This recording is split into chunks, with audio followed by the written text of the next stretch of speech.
Hey friends, it's Becky McCoy, and this is Sucker Punched.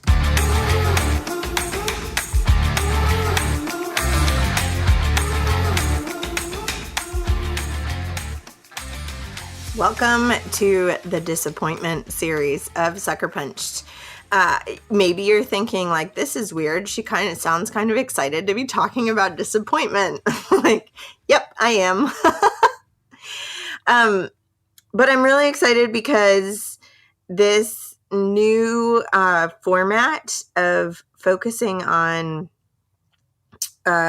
grouping episodes together by common emotion is kind of why I started the podcast, so that we could stop comparing our situations and say like, oh, well, I shouldn't complain because that person has it way worse than me. But instead recognize that all of life is hard, and we're all dealing with our different hard things, and that's okay. And we do have a lot of things in common when it comes to suffering. So I use this term common emotion. And the idea is that, like, one person could lose their home, another could lose their job, another could lose their husband, another could lose their dog, another could lose a scholarship to college. But all five of those people are grieving, right? So the loss doesn't have to be the same. The experience doesn't have to be the same, but the emotional part of the experience can be very similar. So in this series, the disappointment series, these stories aren't really about struggling with a chronic pain issue or not getting a job that you really wanted, or your vocational dreams kind of turning out differently, or plans to move across the world, or any of these specific stories that we're talking about over the next this episode and 5 others. They're really about that common emotion of disappointment. And when you're just really disappointed by something, how does that affect you? What does it look like? What does it feel like? And what's so hard about being disappointed? And what does the resolution of the disappointment look like? Or did you decide to just stay disappointed forever? So it's just been really neat to talk with these different friends about disappointment and the experiences in their life, and just why it's so hard. Like, why is it so hard to feel disappointed? Why can't we just let things roll off our back really easily? That's not an easy question to answer. So I kind of pulled the Brave Together Facebook group. And if you're not part of it, we'd love to have you join us. It's just a really safe place to talk about hard things, to laugh about fun things, to just encourage each other through life when it, whether that's celebrating or just linking arms and getting through the hard stuff together. And the consensus there was that we experience disappointment when something hasn't met our expectations, when our expectations are for things to turn out one way and they turn out another way. And the gap between that is our disappointment. Someone else said that disappointment is data for the future. And I thought that was so cool, right? It's just something to learn from, that because those expectations didn't line up. Okay, well, why was that? How should we adjust our expectations for next time? And I think personally, disappointment is something I am very quick to dismiss. That instead of saying, oh, you know what, that's really disappointing, I am very quick to say like, oh, no, it's okay. It's okay. But you know what? Sometimes it's not okay. And it is disappointing. And it's okay to feel disappointed, right? There is absolutely nothing wrong with being disappointed by something. And I have been so encouraged by the conversations coming up in this series that really wonderful things can happen even after really big, or even not all the disappointments we're talking about are like life-shattering, right? Even little disappointments can be a real challenge to deal with. Because I love etymology, like the study of the roots of words and origin of words. I didn't do like a full on like nerd attack on the word disappointment. But even just going to the dictionary, it says that disappointment is a failure to fulfill expectations or wishes. Disappointment can also be thwarted, frustrated, or defeated fulfillment of hopes or plans. And I think that's just so hard. Like, how do you know how to have hope when what you're hoping for might not be the thing that happens, and that you might be disappointed? Is it worth hoping even when disappointment is an option? I don't know. It's really hard and not straightforward, and it's yucky, and it's okay for it to feel yucky, right? Just because it feels yucky doesn't mean it's necessarily bad. Because like the one person in Brave Together said, like, it can be data. Oh, I'm really disappointed this didn't turn out how I thought it was going to. Let's see. Oh, I had this expectation that it was going to happen this way, but in reality, that's not an option. So let me readjust and try again. And I think maybe it's the scientist in me, since I have a background in science, that if I look at life like the scientific method, like, oh, my original plan didn't work. Let's go back and restructure this experiment and try again. Like, that makes disappointment much less discouraging. I don't know if that's helpful for you, but it's definitely helpful for me in framing disappointment in a constructive way. So I thought about a few ways that disappointment shows up in my life. I am often disappointed with myself. I still make mistakes. I have really high expectations for myself. But as is becoming my mantra, I can't be awesome at everything, so I'm bound to disappoint myself at some point. And I don't think that's pessimistic. I think that's just real, right? We can't be perfect at absolutely everything. That's a totally unreasonable expectation. So adjusting my expectations to know, I'm really good at these things. These are where my strengths lie, and I'm still going to make mistakes. And to have a different set of expectations for the things the areas where my strengths are than for the things that I'm weak at. And I really like in Jonathan Merritt's new book, Learning to Speak God from Scratch, he talks about the difference between disappointment and disillusionment, and how disillusionment is really just kind of clearing the fog or the cobwebs from our eyes to be able to see how life really is. And that's a really great thing. That's a gift to be able to have a healthier perspective and not be stuck living in unrealistic expectations and being disappointed over and over and over and over and over again.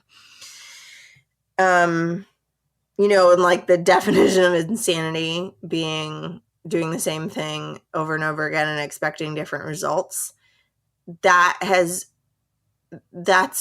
like my relationship with myself. I'm going to try to do this again, or, learn this skill, or break this habit, or get in this routine, and I fail at it, but I'm not ever adjusting my expectations for myself. And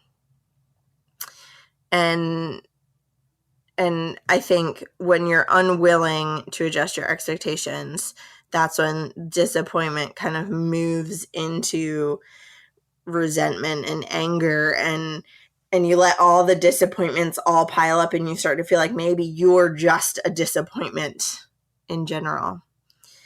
Then there's disappointment with others. There are those friendships that you really thought, like, this is going to be that friend that sticks with me until the end of time, and you end up having a falling out, or it you just never really click. People who don't follow up on their promises or responsibilities, that can be really disappointing, right? Whether it's that they honestly really do want to help and now is just not a good time for them to help, or that maybe it was kind of an empty promise in the beginning. It's disappointing when you choose to trust someone and they don't follow through on that.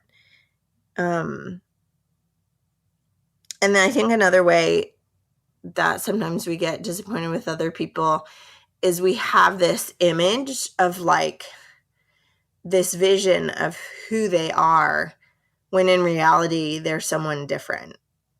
And sometimes that's our own fault, because we aren't paying attention to what they're saying and doing. Sometimes they're not showing us their true self right away.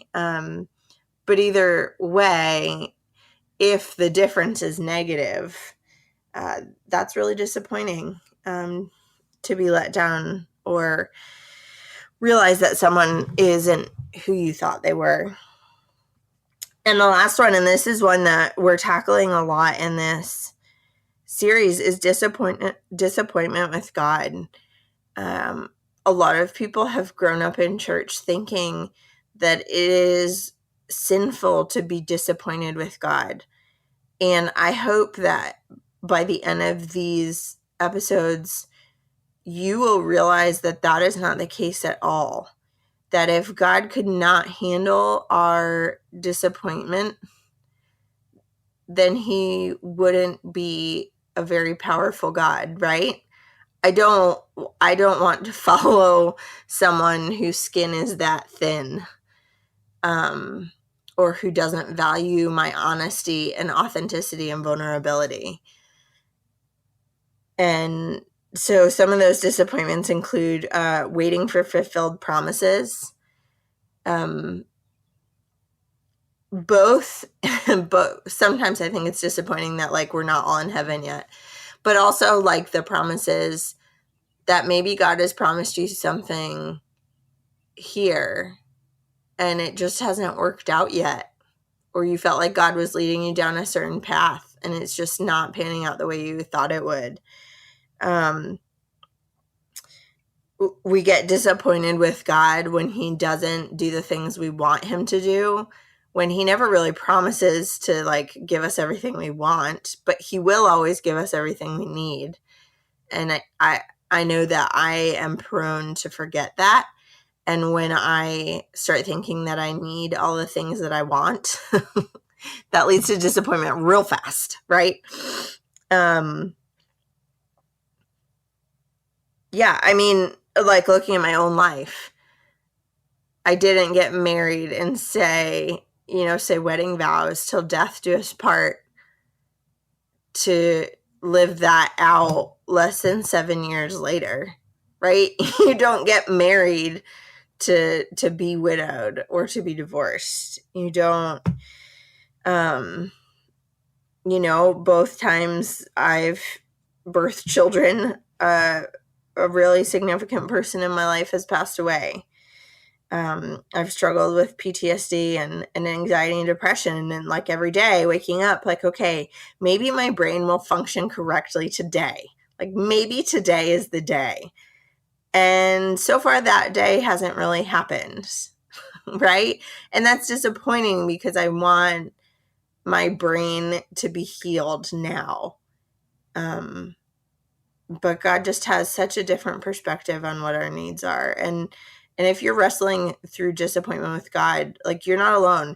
There are literally books called Disappointment with God, right? It's it's okay to be disappointed. But as we're talking through this series, like, okay, but now what are you going to do? Because if you just sit in that disappointment forever and ever and ever, healing will not come, growth will not happen. And it will only turn into like bigger, uglier, yuckier emotional monsters. So I just really encourage you to really think through that. Before we finish up this episode, I wanted to let you know about our sponsors for this podcast episode. The first sponsor is Beauty Counter. My friend Teresa Ido, that's IDOUX. She is one of the representatives for Beauty Counter, and they create safe and effective skincare and cosmetics for women and families. They meticulously screen their ingredients for safety, so use of their products can come with peace of mind. Please reach out to independent consultant Teresa Ido directly, and you can find her at beautycounter.com/Teresa, TERESA, Ido, IDOUX.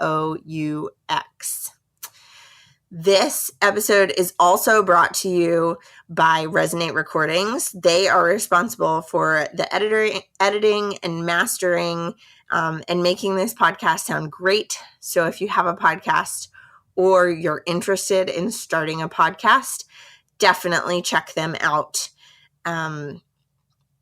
at resonaterecordings.com. You really, it's just such a pleasure working with them. Last but not least, this episode is sponsored by Resiliency Coaching.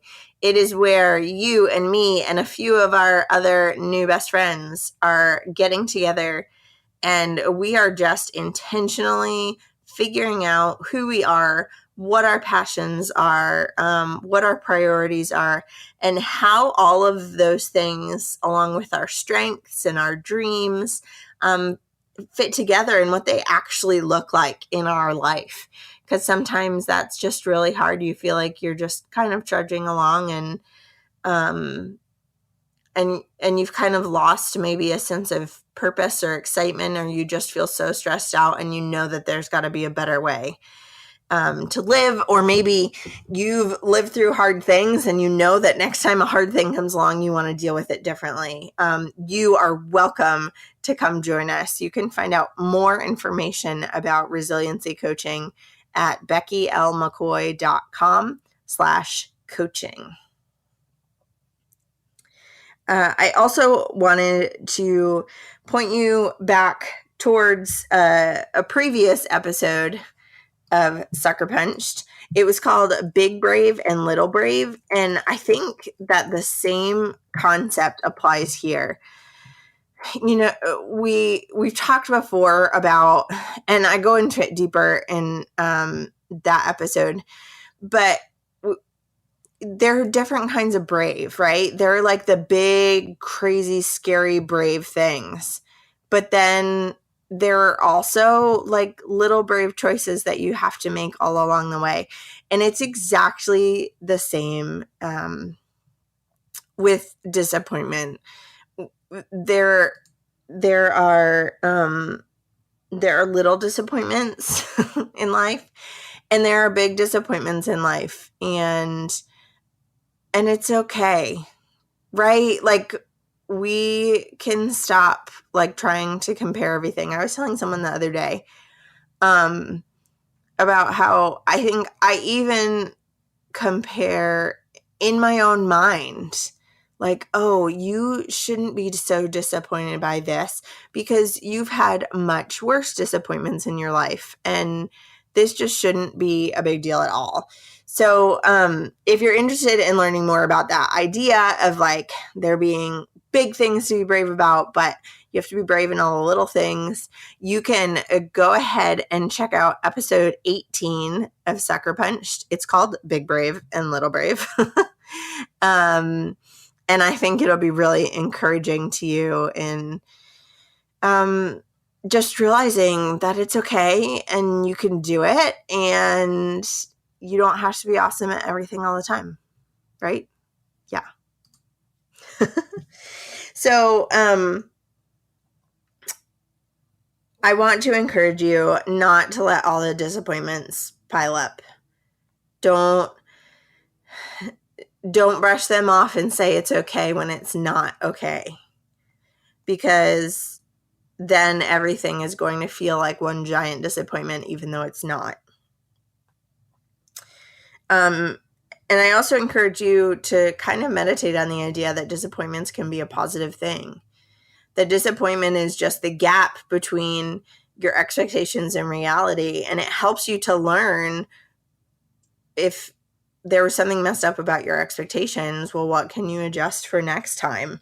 It's just data to help you redirect your expectations. And so it's not really all that bad. So I'm just so excited about sharing this series with you. We just have some really wise and thoughtful guests coming on, and every single conversation has just been a gift, not just for you, but for me too, because I can be selfish. That these guests are just really wonderful. So the first episode of the Disappointment series, or the first conversation, will be next week. And I am talking with writer Jonathan Merritt about his new book, Learning to Speak God from Scratch, and some of the disappointments that led towards him even writing this book, right? The book came out of some of those missed expectations for him. And so we're going to talk about that a lot more. So until next week, I hope that you don't experience any disappointment this week. But if you do, don't let those disappointments pile up. Acknowledge them when they happen, and just use them as data to redirect your expectations for next time. All right, friends, I'll talk to you next week.